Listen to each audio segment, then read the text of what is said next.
Hello and welcome. My name is Aslina Bulmer.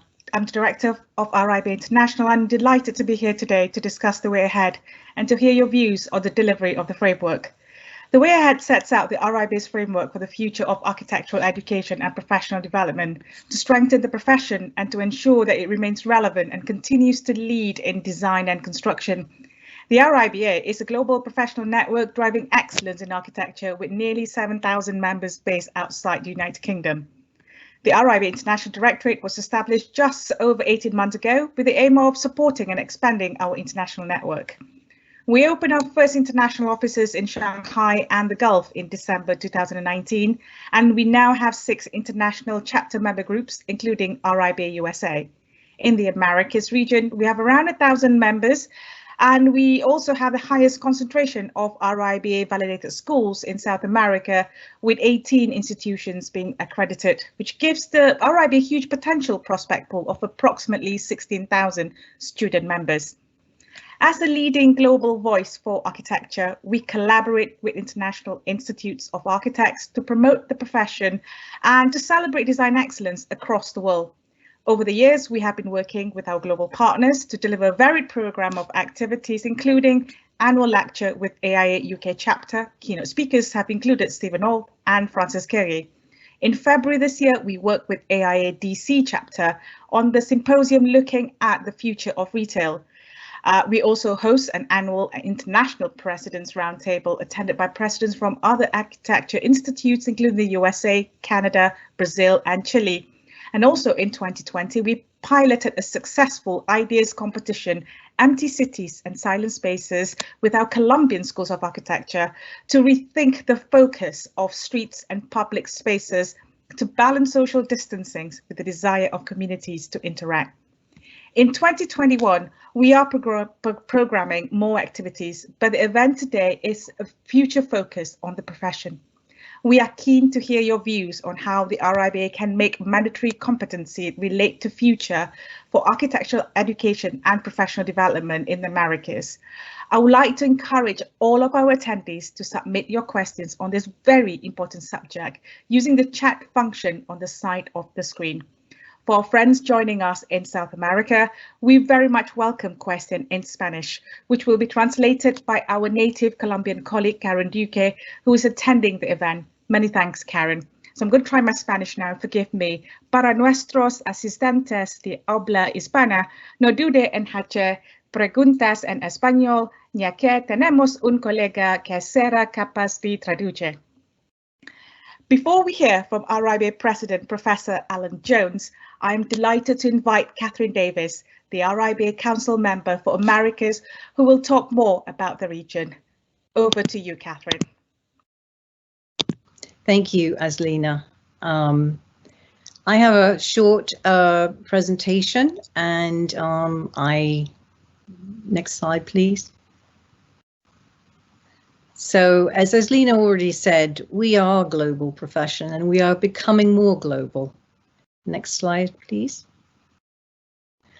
In the Americas, we have a total of over 1,000 members, with chartered being 700, affiliate 15, and many student members, most of which are from South America. Next slide, please. So you can see how they pan out. And I divide the region into North America, South America, and Caribbean. You'll see that there are 29 student members in the Caribbean, which are being membered by our RIBA chartered members. And you can also see that the chartered members are mostly in North America currently. We look forward to more chartered members in South America and the Caribbean. Next slide, please. This is how it pans out. North America being Canada and the USA, South America including Argentina, Brazil, Chile, Colombia, Peru, and Mexico, and then the third region being the Caribbean with the Bahamas, the Cayman Islands, Barbados, Jamaica, Trinidad and Tobago. The Caribbean has, you UK roots and is very closely allied to the UK. Next slide, please. Our existing infrastructure is the RIBA USA with our member chapters in New England, Philadelphia, New York, Washington, DC, Chicago, Phoenix, and the San Francisco and Los Angeles chapters, and we are hoping to have more come on board. Next slide, please. You can see from here, these are the chapter chairs of the RIBA USA, and please get in contact and get involved. We look forward to hearing from you in the USA, and we also have to announce that we are going to be facilitating chapters in Canada and the Caribbean. Please get in touch with us in headquarters and get in touch with me so that I can pass on your interest to the people that are organizing this initiative. That's the end of that. I have a few things to add to introduce Alan. You could have me on screen.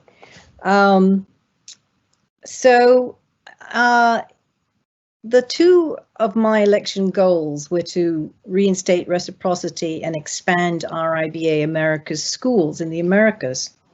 Reciprocity is coming for the US, and for those living in Canada, the CETA arrangement has expired, but we're hoping to be able to do something else. Although this is not RIBA's remit, we have made our voices heard through the UK government consultation that was sent to all UK registered architects in January this year. Catherine Clark, president of the RIBA USA, is leading on this. Again, many of you are graduates of schools in the UK and therefore know the value of an RIBA Part 2 and Part 3, 1, 2 and 3 education. Our region leads the way in international RIBA accredited schools, and more coming online. Stay tuned. RIBA schools are educating future architects to be global practitioners with a concentration on climate literacy, ethics, which includes equity and diversity, and the preparation for practice. I will now introduce Alan Jones, the president of the RIBA and former vice president of education, who will outline the way ahead. Thank you very much. Alan, over to you. Thank you for your interest and your attendance tonight, and hopefully you find it of great value.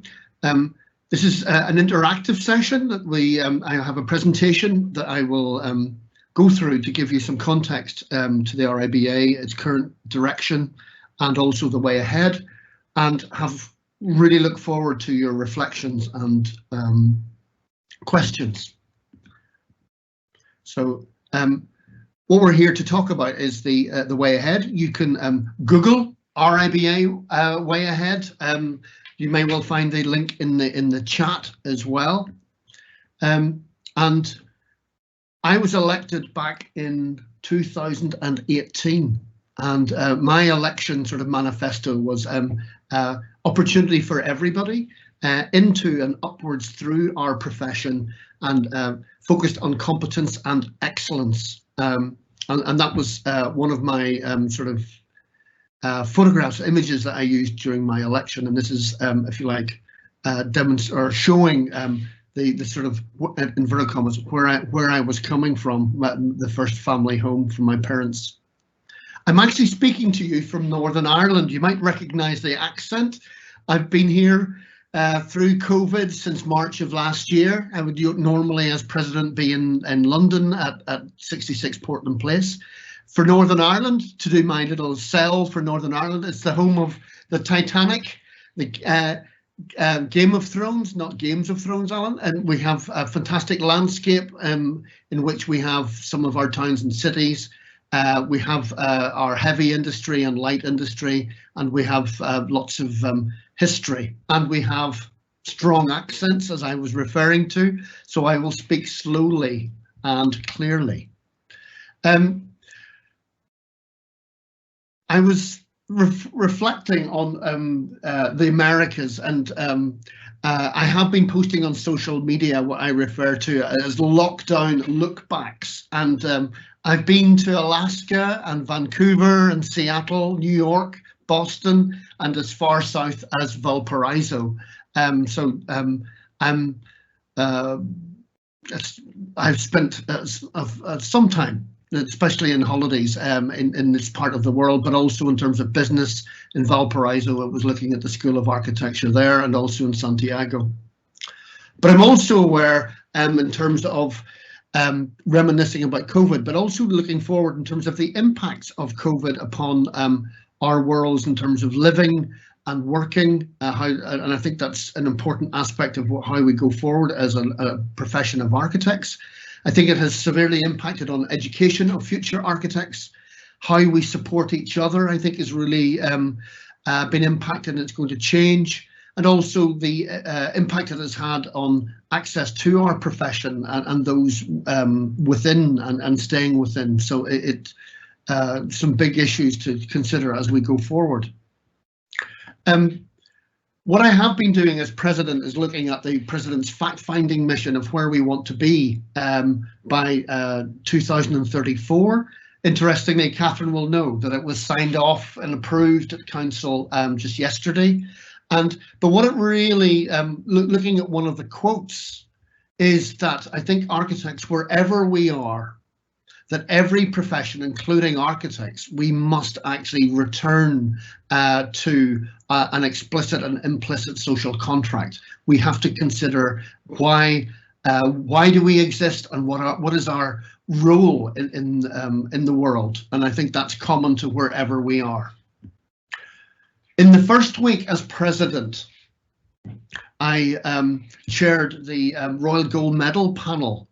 And I think it's important to sort of look at some of these things and how they message, if you like, how our profession is continuing to renew this social contract. Grafton Architects were the if you like, the recipients of the Royal Gold Medal in 2020, and that I think was an important result in terms of making it clear that it was to a practice. It wasn't to an individual, and that really the message is that creating architecture and being an architect is a team effort. And so it could have been so easy that we just gave the award to Yvonne and Shelley, the two founders of that practice, but they were adamant that they would only receive the Royal Gold Medal if it went to the whole office, which I think was a very important message. Later that year, I was in the shortlisting, as in what projects went forward to be considered for the Sterling Prize in the UK, and involved in the judging. And that award that year went to a 100% social housing project based on a passive house standard for energy, and it was located in Goldsmith Street in Norwich. You may well know it. And that again is a very strong message in terms of the profession repeatedly returning to that explicit and implicit social contract, that this is, if you like, the big impact that we can have. I was really struck as we were judging this about the impact it had on health, on reducing that decision between heating and eating, and the sort of safe places to play, and the use of passive solar planning. I think it was an amazing project which got a lot of traction in the press and with government in the UK. And one would hope that in 10 years' time in the UK, for example, this is so standard that it wouldn't even win an award, never mind the Sterling Prize. But moving to 2021, the recipient of the Royal Gold Medal is Sir David Adjay. whilst not born in the UK, studied and practiced before becoming more international, and obviously probably best known for his project in Washington, which I have yet to see. I must admit, I haven't been there since it was constructed. But again, I think that's a very strong message as well regarding our explicit and implicit social contract. On day one of my presidency, this was published, Defining Contemporary Professionalism for Architects in Practice and Education. And that was edited by Robert Hyde and myself. And that really, I think, has become part of the sort of a reference point for my presidency. And my copy is, the spine is actually splitting at the minute, looking up at it. It's become such a reference point in terms of actually what does it mean to be a contemporary professional in the world that we're in and looking forward. There's also been a rebranding of the RIBA and its membership that will be rolled out this year, and I've been involved with it over the last 2 years. And as I say to people, it's not just picking a Pantone color for the red or the font or whatever, but it's a sort of fundamental reorientation of the value of architecture and architects. So, for example, I refer to, if we take a picture, this is a Erno Goldfinger project in London. And yes, you could argue that it's brutalist architecture of the 1970s, but actually what it is a manifestation of that particular point in time of construction and technology, development and planning policy, health and well-being and attitudes towards that, and ecology, regulation and social policy. And as I say, this reorientation, I think we can become obsessed with the object and we can pat each other on the back, and that is important, but actually for us to articulate our value and the outcomes of the projects we do. So it's not just architecture. What does it do? What does it achieve? And how does it perform? I think is really important. And that will be, for the RIBA and its membership, will be rolled out over this year. The way ahead, the subject of today's event, which essentially is looking at the future of the architect's profession. And there is a direction of travel. And I've inserted, if you like, this slide, and Catherine was mentioning reciprocity, and for example, the UK Architects Registration Board presented at Council yesterday, and there was discussion. And that in post-Brexit, you know, the decision by the UK to move out of the EU opens up a whole new way of connecting to schools and institutes across the world. We have to do that in tandem with the Architects Registration Board, and I've been working hard on building a stronger relationship between the RIBA and the Architects Registration Board in the UK, and that will, if you like, manifest itself, for example, once the legislation has been changed in the UK to that point that Catherine was referring to. The Architects Registration Board are already in conversation with NCARB in the USA, and that will, if you like, follow through in terms of, fingers crossed, reciprocity, which I think is really important. The direction of travel. In my first council meeting, I, if you like, grasped the opportunity, and this is an extract from the RIBA Journal piece that I did. You'll find it online. That sort of described a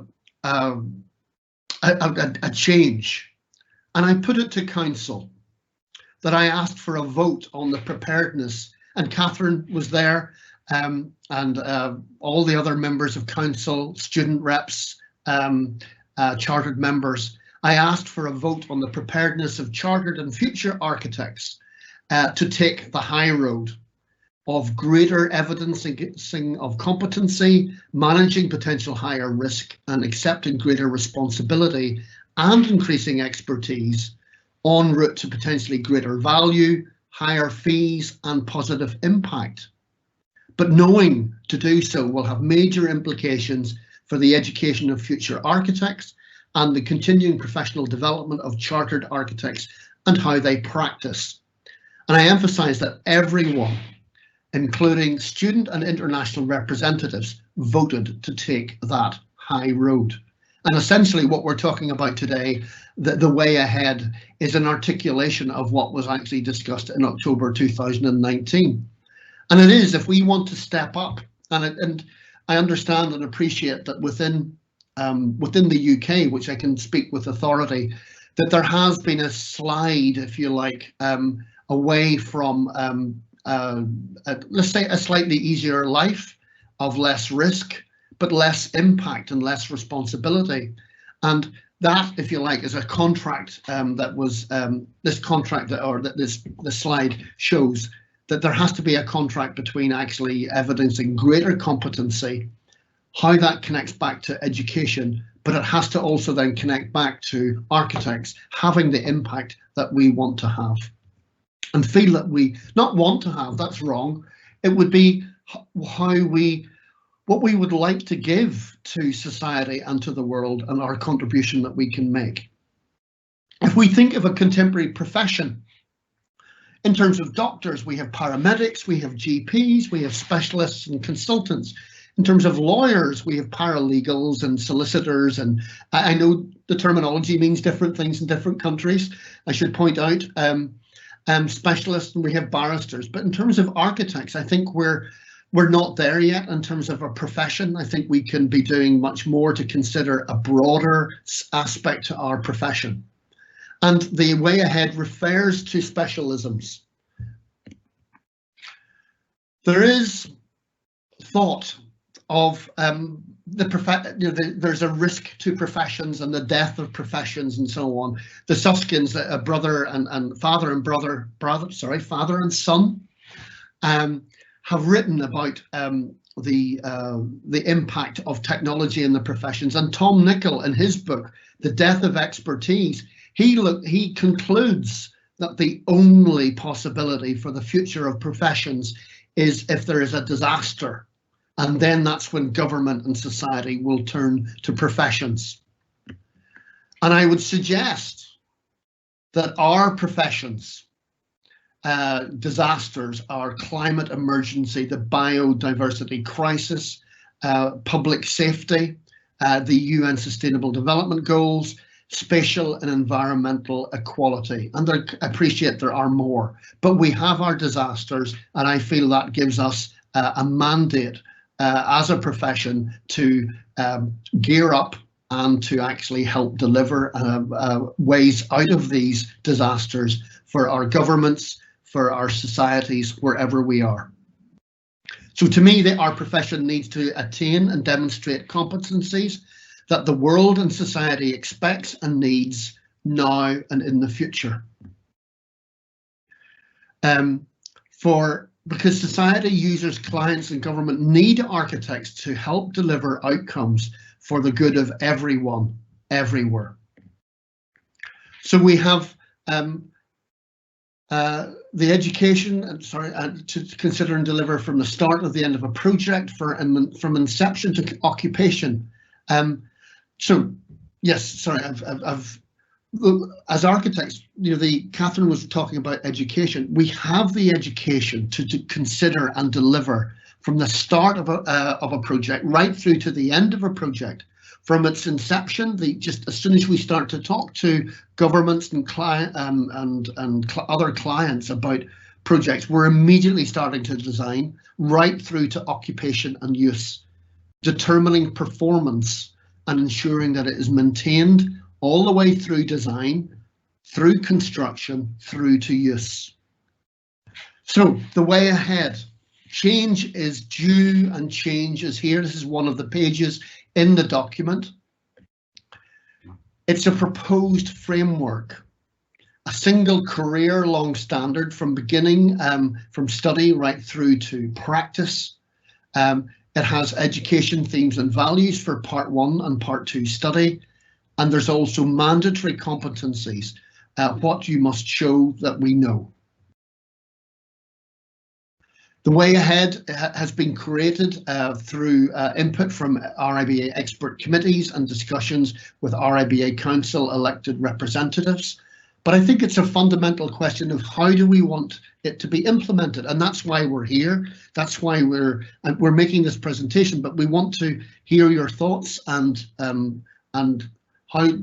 we could consider implementing it across the world, and it means different things in different places. So how should it be implemented? I chaired a meeting this on Monday, just Scotland, England, Wales and Northern Ireland, looking at, and there are subtle differences even in that sort of small part of the world. So the way ahead, the core knowledge, skills and behaviours of an architect, wherever you are, your principles, ethics should be, and I'll question, are they the same high standard? But there's also the specific local too, regulations, standards, contracts, roles, and I appreciate, for example, the USA is quite different to the UK. And how do we start to then think about the way ahead going forward? So it's a consultation document. You can download it at architecture.com. And it is, as I said, explained in my manifesto, about bringing practice and academia together to challenge and support each other. And that is really, if you like, the embodiment in the way ahead of this idea that actually it is about a continual journey through education to practice, but at that connection of both challenging each other to be better. So in terms of looking at some of what's inside it, in terms of quotes, the way ahead outlines RIBA's new education and professional development framework. It signifies a new direction for architectural education and continuing professional development, with a greater emphasis on health and life safety, the climate emergency and professional ethics. And I know that will resonate with other fellow institutes across the world. I am quoted within the document that it is a sharpened focus on the core knowledge, skills and experience required to respond to the immediate and midterm challenges facing our world, society and industry. From an education point of view, Nikki Watson, who is the Vice President of Education, places a primacy on health and life safety, climate literacy and ethical practice, as well as both technical and business skills as key components of architectural education. And again, that's looking ahead to what skills, knowledge do we need to really sort of step up and deliver to society and the world at large. Miriam, who's one of our student representatives on council, ethics, health and life safety and sustainable design are not just abstract regulatory concepts, but real world issues that students care about. The next generation of students have the ambition, capability and drive to tackle issues facing society. Therefore, it is important to support these aspirations with an improved education curriculum. So that we have 3 members of student and graduate members on council, and they very much see this as a way to help future architects have the skills and behaviours to deliver their for society. So we have, in terms of resources for RIBA members to help support, and I would add RIBA schools as well, so that there are going to be books and online documents. RIBA Academy already has over 500 hours of video content. RIBA Academy also has material to support schools of architecture and students in those schools of architecture. And the RIBA I'm assured that RIBA CPD material for mandatory competencies will be free to members. So that's the sort of the support. So it's not a case of just sort of landing this and not realizing that there needs to be that support for members. So the way ahead, I would summarize as it is helping for us all to have the impact that we all wish for making our world a better place. So the questions. And we're looking for reflections and comments and questions on the way ahead. What's the best way to implement the way ahead for you, for your practice, for your university? We can talk here. You can put it in the chat, or also you can email info@riba.org. So thank you. I'm going to unshare my screen, and I look forward to our conversations. Thank you, Alan. That was really, really interesting. We've got a lot of questions already coming in, and lots of people from all over Americas, both in North America and South America, also telling us where they're joining us from today. I'm going to ask you the first question today, which I'm just find it. From Anonymous, it just says, what is your message to the students and how will the way ahead help them with their studies, especially in the era of COVID, for those who are studying architecture from their own home as well? Well,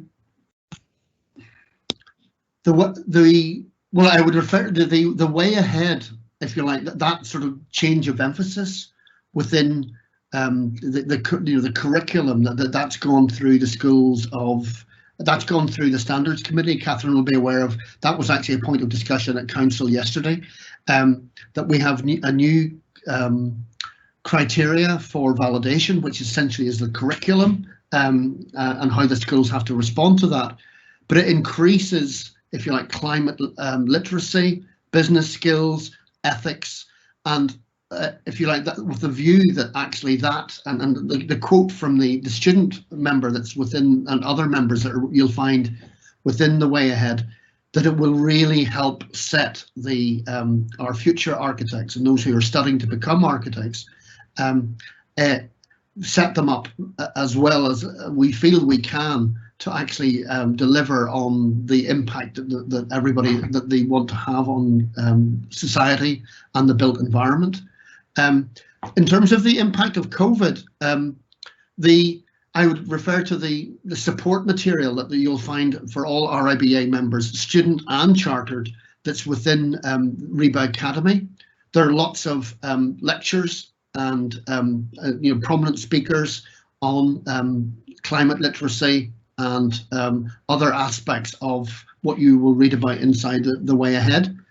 There is more, I am told, being added on a weekly basis.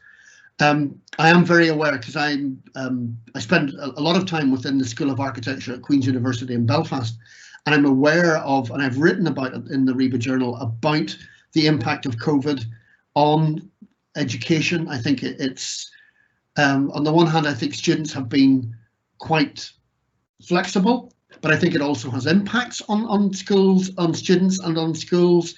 And I think that missing that ability to have face-to-face peer support, I think, is something that we have to acknowledge and encourage schools to address that as the best way possible. And hopefully the impact of it and keeping us apart is minimized as quickly as possible. I know that's outside of our control, and we're relying on governments and vaccination programs.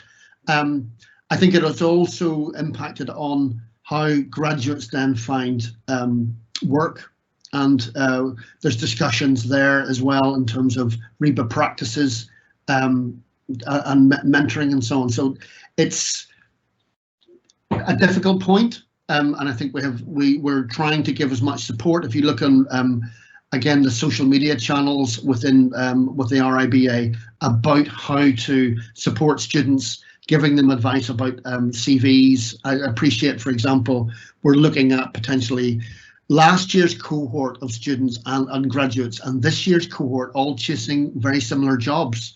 So I'd like to think that with the support material, RIBA student members have a better chance of getting those jobs that are out there than those that don't have that support material. Thanks, Alan. The next question is about competencies. Anonymous again. The RIBA needs to focus more on competencies of architect practicing in other countries outside the United Kingdom. What are the plans for this? Well, that's part of the, if you like, the purpose of today's events, or today's event and the conversations, in that some of those aspects of the way ahead competencies are core, and I'd appreciate Catherine maybe chipping in here and reflecting as well that climate literacy is a core skill, whether you are and sort of set of knowledges and sort of skills that whether you're sitting in North America, Europe, South America, they're very similar issues, and that's where I think those are international and common. But again, we have to be, how do we address regulation, for example? I think that's something that we, and it's different how you operate, let's say, in the USA in terms of, like, for example, fire. Catherine and I have had conversations about that. That's quite different between UK and the USA, but the general principles, one might argue, are very similar. So I think it's trying to understand what's core and what is international, and then how do we look at competencies that are local. I think that's something that we have to keep working on. So these competencies are being phased in over time, and I look forward to comments and suggestions of how we make sure that they are relevant to wherever a member of the RIBA is. Thanks, Alan. Catherine, is there anything you want to add to that? Alan was calling on me, and I would say that climate literacy is a core, as he said, it is a core part of both the RIBA and the AIA educational arms, and it is, speaking from my experience, and I know that it's part of all other institutes' desire to educate in this way, and by bringing us together in this literacy, we'll be able to change the world, and architects are leading in this, and that's really all I can add here. Thank you, Catherine. If I could, there's one other aspect, which is one of the knowledge schedules that we've signed off at RIBA Council, for example, is around professional practice and ethics. And again, that's an illustration of something that wherever you are, being professional and being ethical, you would argue is the same. So that that those are and the way those have been structured about demonstrating or asking for around dilemmas. I think we face very similar dilemmas, whether we're sitting in North America, South America, Europe, or the Far East. Yes. Thanks, Alan. Thanks, Catherine. There is I know you've mentioned about reciprocity and ARP's position in negotiations, Alan. That's just to re-emphasize that there's a question from a member working in Canada and in Ontario, and he was just wondering if there are any talks about reciprocity with the Canadian provinces licensing bodies. Those are being led by the Architects Registration Board. I think the RIBA has to be very close to them on that. I meet the ARB on, that's the Architects Registration Board UK, just to be clear. We meet every 2 months. I think we have to get even closer to them on such matters as that, and education and other aspects. And to me, I'm aware of, there's already an agreement between the USA, Canada and Australia. And I would think that the UK, the point has been already made to the Architects Registration Board that, if you like, that should be their first areas that they look to, because again, if there's already that connection, that would seem to be, if you like, a door that would not be too hard to push open, or may already be open. Catherine might argue and say. And so yeah, I see Canada, USA, and Australia, if you like, to me is at the top of the list for the UK. But I'm not the Architects Registration Board. But I think what we received yesterday, and I'd heard just in the meetings with ARB, that they're not connected to trade deals, which I think is a really significant point, because you could imagine that trade deals will take longer, while ARB have been given the if you like, the green light to get going on these. Obviously they can have preliminary conversations, but can't start in earnest until the legislation has changed later this year in the UK.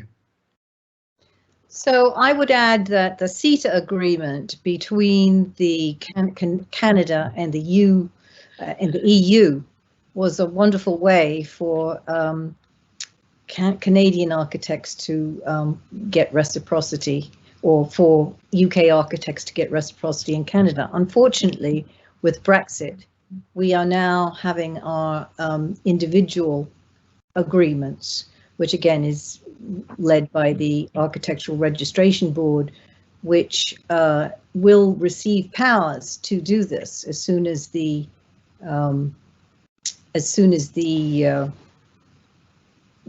Act is changed, is what I heard from in the ARB yesterday.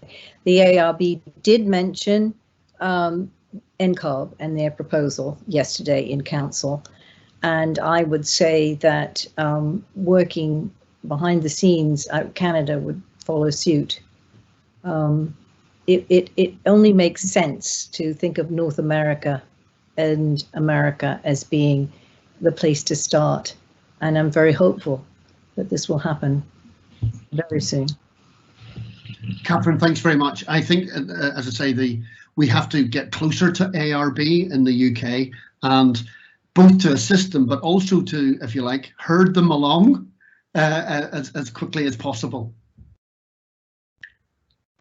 I might add that, am I live here? Alan, can you hear me?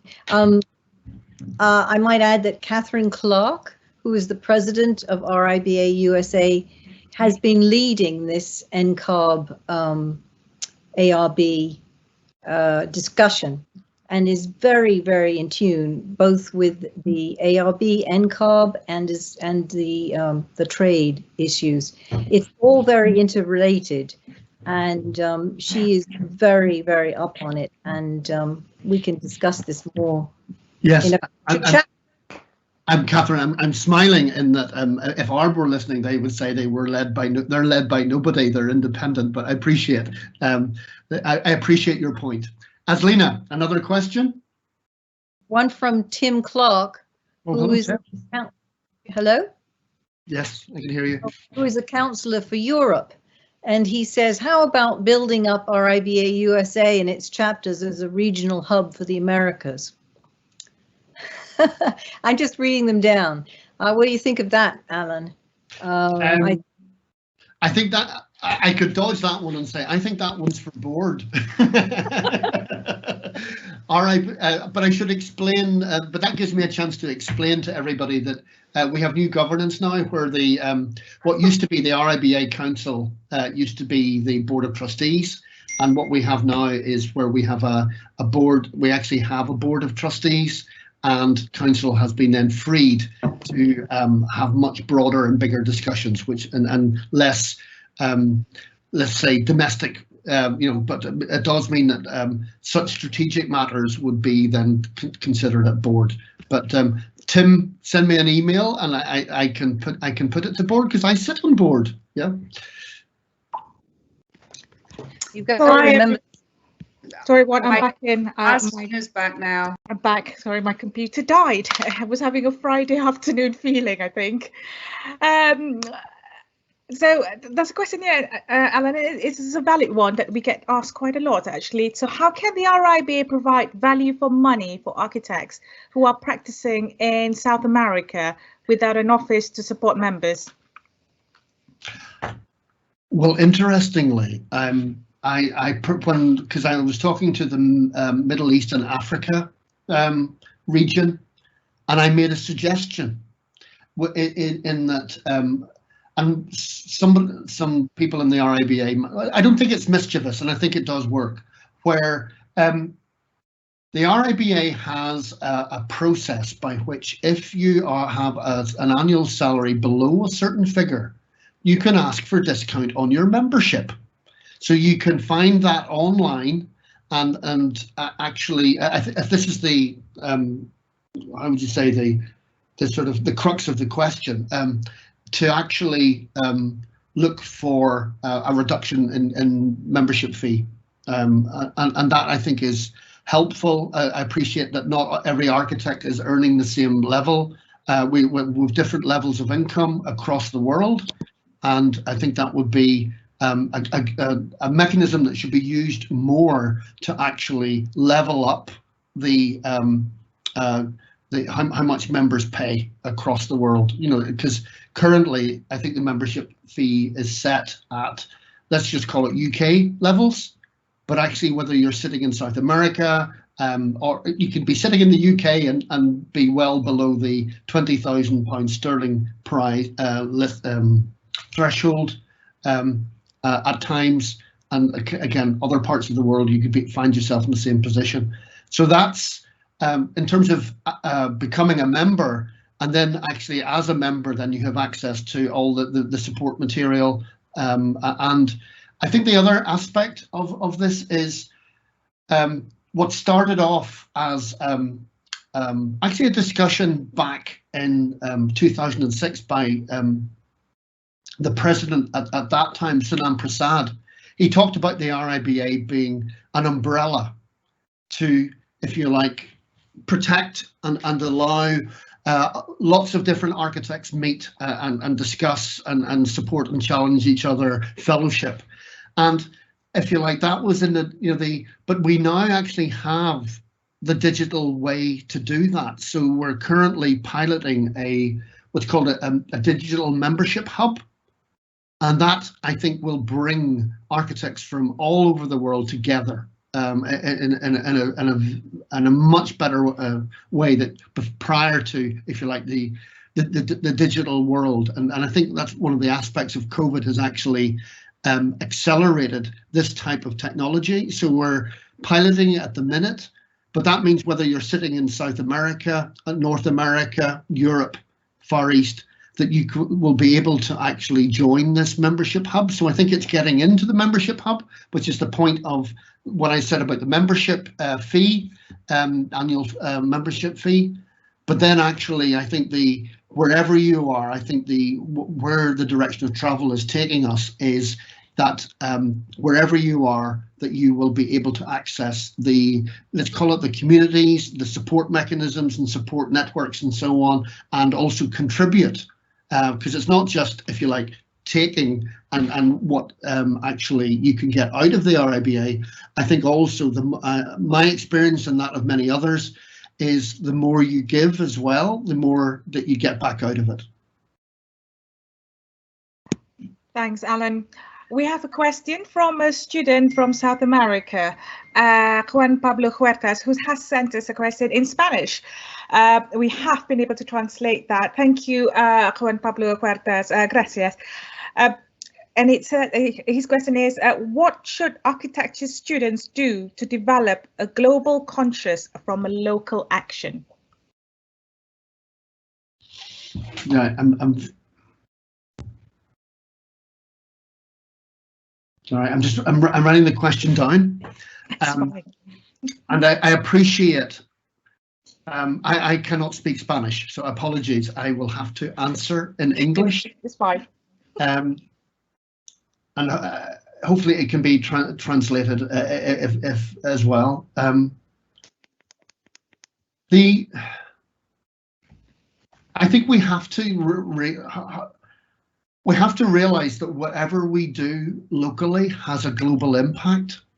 Like I'm looking at just even here in my office, where I wrote about how even just something about how you adapt your own office, and do you actually reuse something and repurpose something, or do you actually go out and buy something new, really has an impact across the across the world, in terms of energy and so on. So it is realizing that you've asked a very, very big topic, and I could give you a 1-hour lecture on it. I think you have to break it down into different aspects of how do we learn, and how do we act, and what influence can we have. And we can have influence in so many different ways within our profession.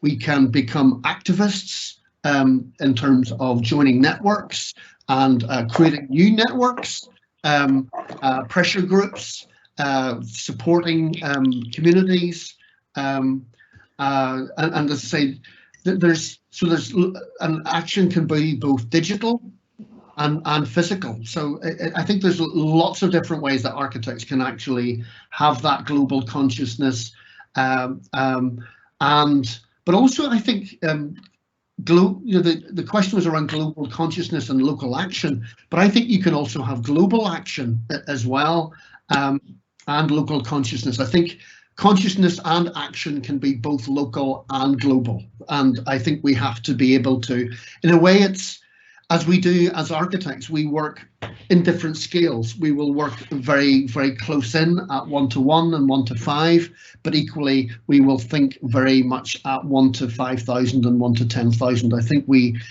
it's part of the beauty of our education and the way that we think is that we can zoom in and out, and that can be both local and global. It sounds a waffly. I think it's a fantastic question. It could be the subject of a book or of a lecture. I think it opens up a whole series and it's a really thought-provoking question. So thank you. Thanks, Alan. Karen, are you able? I know that was a long answer, but is there a gist that you perhaps could translate back into Spanish?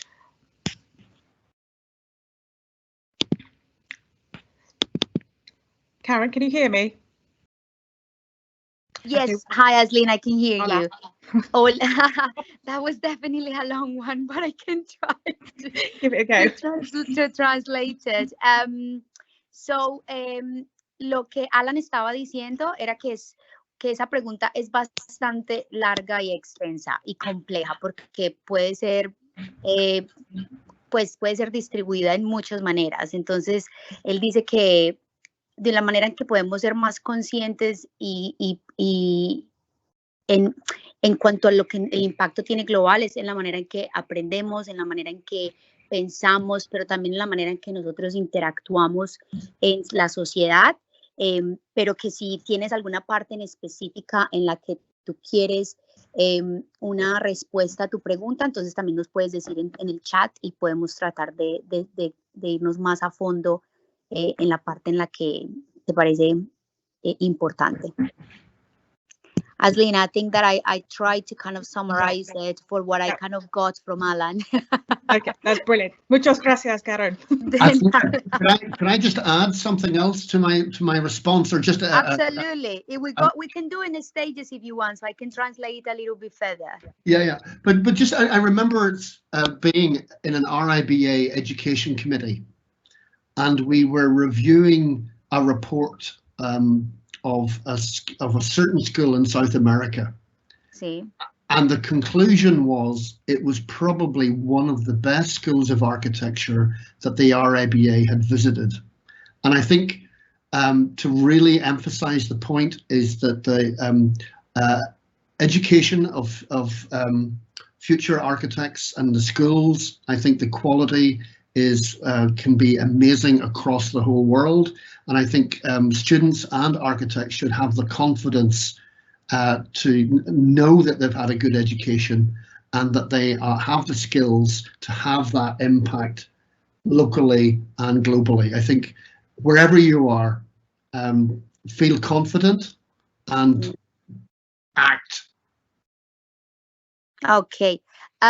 Entonces, Alan estaba dándome un ejemplo de que ellos estaban revisando como un brief en una de las committees y que encontraron que estaban revisando como unos proyectos de una de las universidades que nosotros validamos en Latinoamérica y y que ellos consideraron que eran una de las mejores universidades que ellos habían visto. Entonces, que como la recomendación que Alan les da es que se sientan seguros de sus capacidades, no importan en dónde estén, y que de esa manera puedan transferir todo lo que ustedes saben en sus comunidades y en sus partes locales.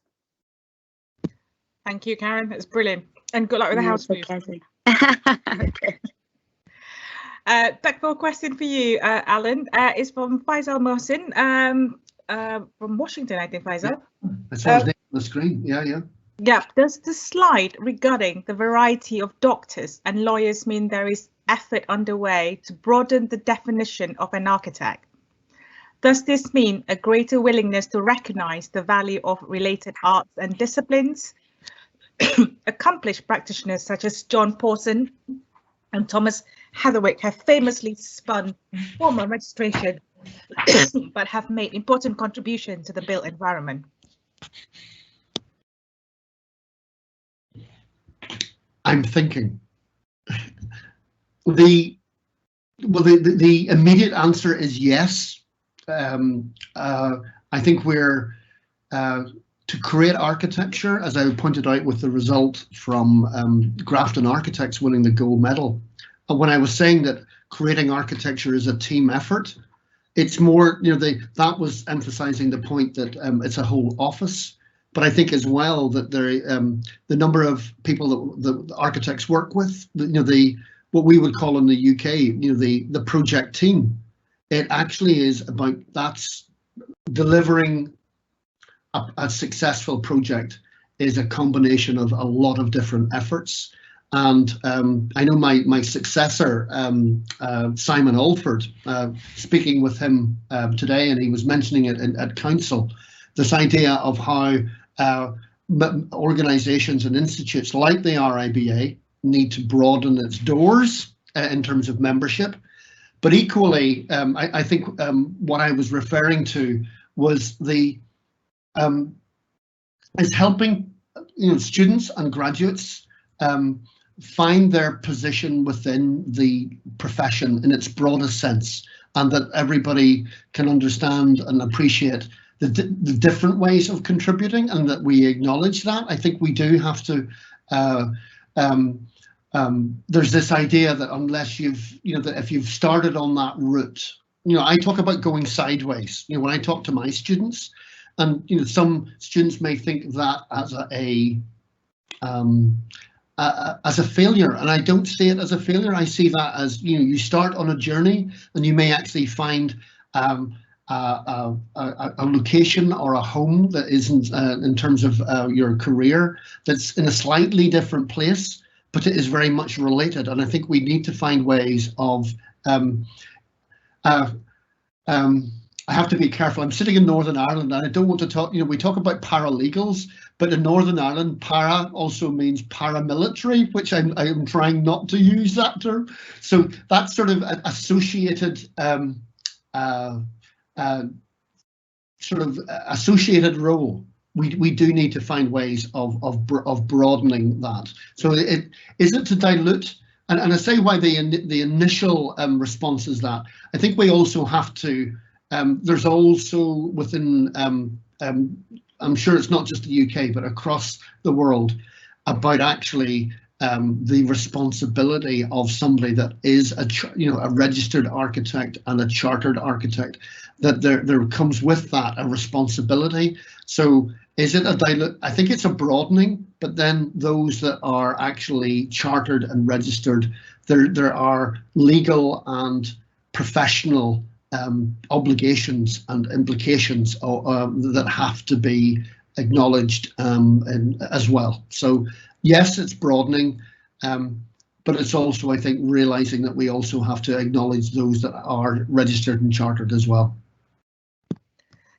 Thank you very much, Alan. That's a really could I have actually something to say here. Sorry, I think you could actually turn this around. And what do architects in their training and education have to offer to the professions by not practicing as architects and doing other things. Many of the architects that have been trained as architects in North America are working in different ways. And just as other professions move on towards doing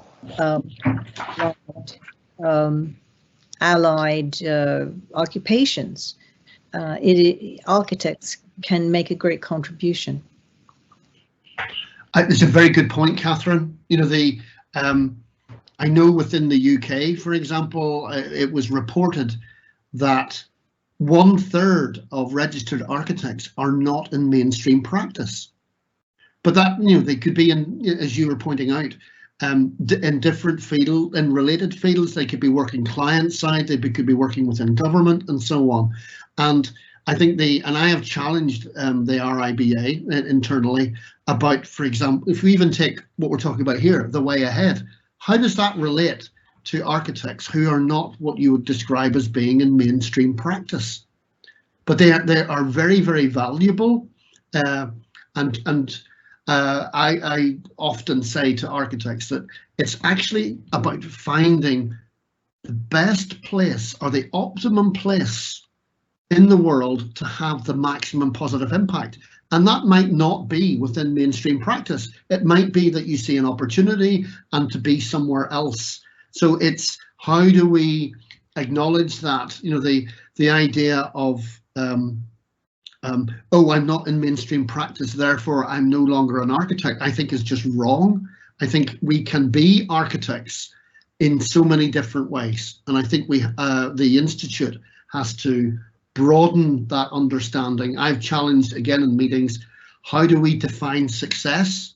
I think it means different things for different people and different architects. So it's broadening the conversation about where we are, where we work, how we actually impact upon the world, and how then can we be supported by the Institute.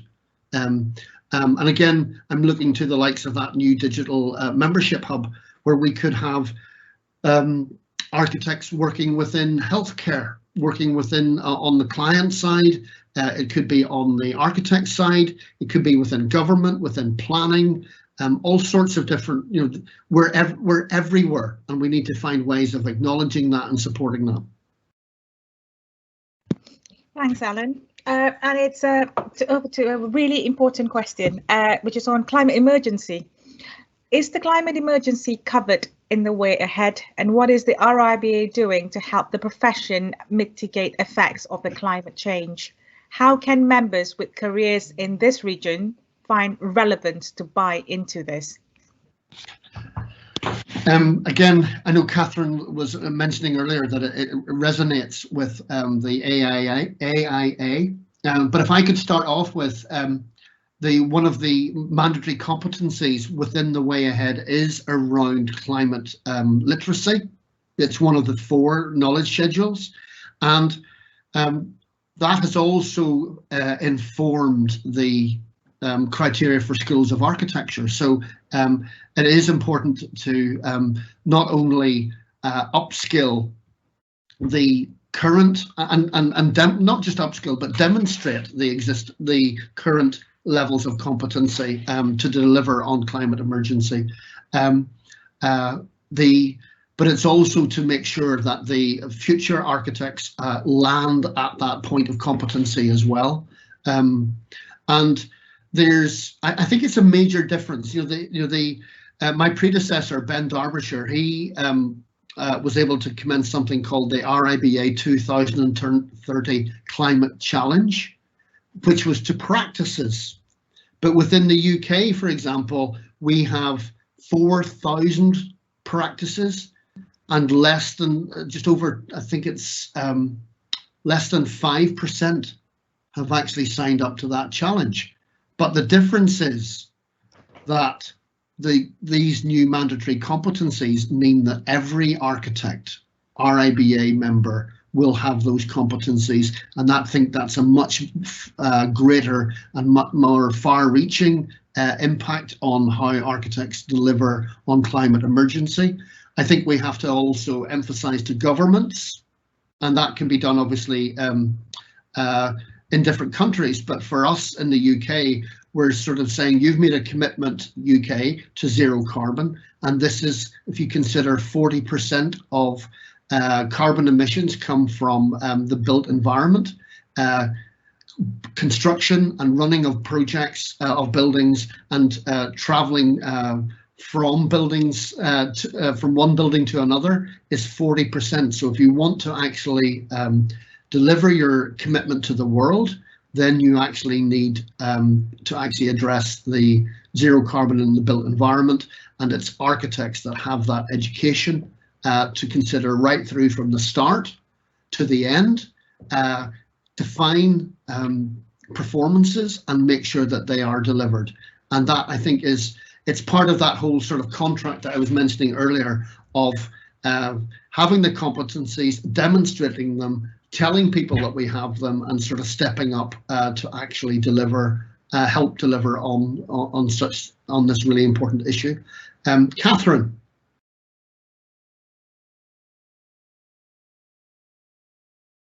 Sorry, I was muted. Very, very important issue, Alan. And oh, am I okay here? Did you? And yes, I think that we have more to do in this regard. I can't really add more to your eloquent speech on that. Thanks, Catherine. But I think I would add, again, it's the resources that you'll find on in RIBA Academy, I think will really help. And again, it's one of those universal skills that we have wherever we are, to really, to sort of being an RIBA member, being a student member, being a chartered member, affiliate member, gives you access to those resources, and that's where we can gain and enhance. We can always, I have this phrase I use, which is we can always be better tomorrow than we are today. So we can be continually learning and improving our skills in this area. And a leading on question from your answer, actually, from one of our listeners. Do you foresee increased responsibilities and work to prove our competency, leading to increased wage fees for architects? Absolutely. Well, what I muttered there was absolutely. I think it will need work, though, in that I think that has to be done at a, almost on a country by country basis. That if governments are and clients are wanting, major clients are wanting delivery on these important issues, that we've now got the previous sort of director of the Bank of England is now working at an international level and seeing how businesses and major global businesses respond to the climate emergency. So that whole agenda is increasing, but we have to have the mechanisms to actually deliver on these, on say, for example, climate emergency. But in doing so, as we upskill, there has to be an acknowledgement that that takes time, it takes effort, and as experts, we need to get paid more. And I think the question touches on we need to find mechanisms, and again, of how can we bring more money into the system, and I mean the architect's profession, and how do we share it across the profession? I've written on this point where at a conference in Dublin, Ireland, a developer was asked when was he going to pay architects more. A major developer who actually was doing a lot of work in London, and he said that I will start to pay architects more and respect architects more when they respect themselves more. And what he was referring to was how he knows how much his business pays architects. in terms of fees. But some of those employees were starting to work come over to the other side and work for him. And he could see how much actually they were being paid by those practices, and he was shocked. So we have to find mechanisms, and if in the UK, I don't know how it is in other parts of the world, but what we're finding in the UK is more and more practices are becoming what are referred to as employee-owned trusts, EOTs. And what that is a much more open book and much more transparent process of understanding how the business runs, who gets paid what, and why. And I think the more that can happen, and in terms of transparency and fairness in architects' practices, but again, we also have to find mechanisms locally, as I say, at a national level, to find ways to get architects paid more. And I think that has to be not through self-interest, but actually through presenting our relevance and value. So I refer back to the brand review, for example, where we're reorientating our how the RIBA presents itself and its members, and equally on what we just agreed at Council yesterday in terms of looking at the RIBA will be 200 years old in 2034, and looking at where do we want to be as a profession and as an institute,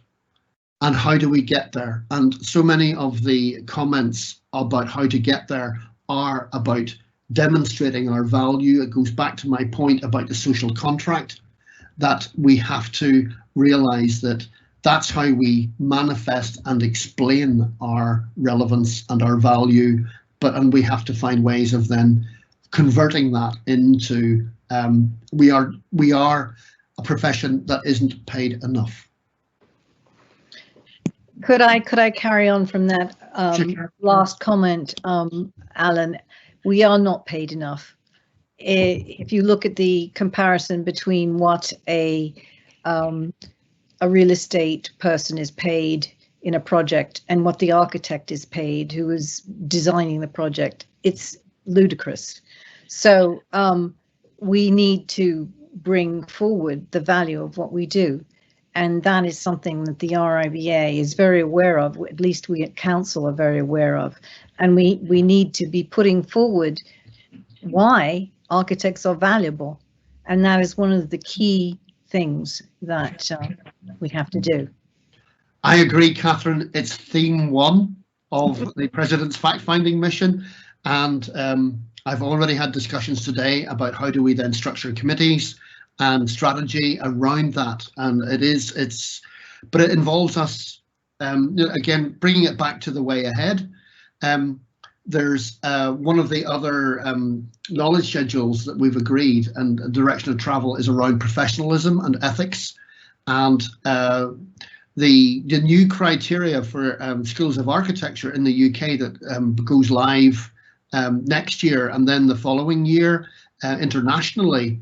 Requires 20% of what is taught in schools to be focused on professional skills, professionalism, and that's business and so on. And I think we need to become more business aware and be able to charge appropriately and structure what we do to realise the money. But I realise we can be as effective and as efficient as we can, but I totally agree that we need to be advocating on behalf of architects much more.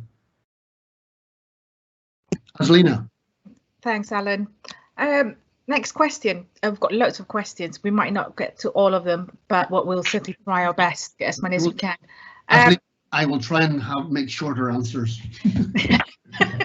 I wasn't trying to rush you there, but anyway, what guidance does the RIBA give to its members exporting services into countries with regards to observing local content and policy and also law, and as would create a moral obligation to transfer skills? Could I answer that? Absolutely, Catherine. RIBA USA is Catherine Clark, as I mentioned before. We are very aware of this, and we are constantly being asked by RIBA to provide gateways for UK architects and other architects that are coming into our region. And we need to put some resource to this, and I would urge Alan to think about this, because this is what is needed. We need to provide those gateways, and more needs to be done. There have been things done in the past which were very general, but I really think that perhaps it should be part of the Part 3, the international Part 3. There are all kinds of ideas that are going forward. Sorry to take your thunder, Alan, but no, not at all. I appreciate the response. I would also add that the UK government is very aware of the incoming and outgoing of services by architects. They see that as one of the primary, along with public safety, climate emergency, and then it's just, let's call it international business, in both directions. I think they see as really important. So I agree that it's something that needs more attention, and it's on the government's radar as well, and Architects Registry, ARB's radar. So. And the RIBA's radar, I should say. Yes, very much so. A really nice comment that I want to read from Lyra Lewis, FRIBA. Just a comment on the vision of Sunan Prasad of the umbrella for the profession that Alan Jones mentioned is one of the visions that made me join the RIBA as a member in 2008 from the USA. This way ahead vision is something I can get behind on. So that's a really lovely comment that I wanted to read for you, Alan. Thank you very much. And I've been putting on social media my development of the diagram, and I get the front, my doodle on the front of the fact-finding mission is a drawing of that umbrella idea, and giving, if you like, acknowledgement to Sunan. So it is very often, and again, what we were discussing yesterday at council is people are presidents for only 2 years, and ideas take longer than 2 years, and sometimes it's technology that has to catch up with the idea. So thank you for the comment. And a question from Debbie Bentley. Hi, Debbie. Will the RIBA having a presence at COP26 in Glasgow? And if so, are you having an international section emphasis for those of us that are intending to attend? Before I pass on to Alan, the quick answer is we are coordinating it. Yes, we will most definitely have a presence at COP26. Still a lot to find out whether it's going to be a virtual event, hybrid, but definitely, Debbie, we will have some presence. We'll be leading the way in many ways as well. And my team and I will be delighted to update you. So please get in touch. I'm just going to hand over to Alan to give a wider. Well, Aslina, you know, in a way, you seem to know more about it than me. It is very much on our radar. We've just agreed to spend an extra, significant amount of money on creating what's called a climate action hub inside the RIBA, which is about maximising our, if you like, the run up to COP26 is one of the aspects of it.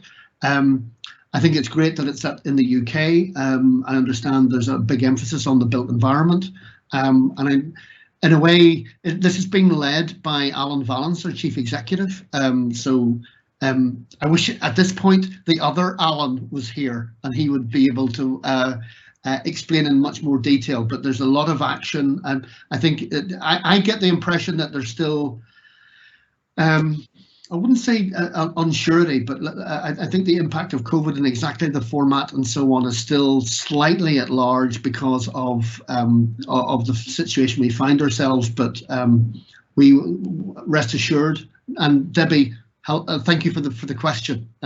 We have met face to face in pre-COVID times, so thank you. Thank you, Alan. No, continuing, Debbie has another question actually, but it's slightly different, and it's following on from creating specialism within the profession. Does the RIBA have virtual knowledge sharing groups where members can network with other members? I know you can answer that very quickly, Alan. And also to say, Alan, the next question is about RIBA Academy. Again, something you can combine perhaps. The anonymous just ask, can I use it to access CPDs on demand? It's like yes and yes, but to go on to develop a wee bit further, Debbie's question about the specialisms, that's what I think is so beautiful, and in terms of the possibilities with this new digital members hub, that it will really bring the membership together. I've drawn doodles and diagrams and so on just about actually how this is really going to help, and it's also going, the help that sort of groundswell of expert groups helping each other, and that can be international, but also as well how they then inform council and also board, and how they inform and support the executive. I think it's I'm really pleased that it's happening on my watch. And in terms of CPD, yes, it's there, and it can it's accessible, and I would see that as an increasing benefit, for example, of being a student member. I'm surprised at, considering the number of schools that we validate in South America, I'm a bit surprised at how few. I appreciate for quite a number of the schools, English may not be the first language. So I think we have to look at what CPD is in other languages other than English, would be my my immediate response as well. Which fabulously, Alan, goes into the last statement and question we have for this evening. And it's anonymous, I think it's a colleague from South America. It says, sometimes it can be hard to translate and understand information on the RIBA website and emails. What is your advice on this problem? I can read English, but at times translation can be a problem for us, not based in the United Kingdom. My gut reaction to that is, if the RIBA considers itself a global institution, then it needs to be thinking of people who don't speak English. So how do we find ways to, because equally this could be a conversation sitting in the Far East, and for example with China and India, and we need to find mechanisms for core material, for example, being available in more than one language. I think as well, saying less and making it more easily understood, I think should be a message for not just the RIBA, but also for the profession, that we have very often. There's a phrase or a term, archi-speak, where we have this different language that architects speak, and I think we need to find ways of clarifying and making it simpler that people understand us wherever we are and whoever we are. Thank you, Alan. And from someone whose English is not my first language, I totally understand that question. And we are at RIBA International as well, very much committed to do more translation to help our members wherever they are in the world. We are already engaging in a lot of translation in Arabic, in Spanish, in Chinese. But do be in touch with us. We will absolutely try and help and get the translation across so that you get the right information. That is the final question, which is actually nicely ending today's event. Thank you, Alan, for a really fantastic presentation and Q&A session. I hope that attendees enjoyed it as much as I did. Thank you as well, Catherine, for joining us today, for very much giving us the outlook from the Americas. Always enjoyable to work with you. And thank you all from the Americas, and my colleague Karen, who I know is off today but has appeared to do that translation for us. Thank you, Karen, and everyone else at RIBA who's working behind the scene. Have a lovely weekend, everyone. And if we haven't got back to you, we will do so by email, where we have your details. Thank you and take care. Bye-bye.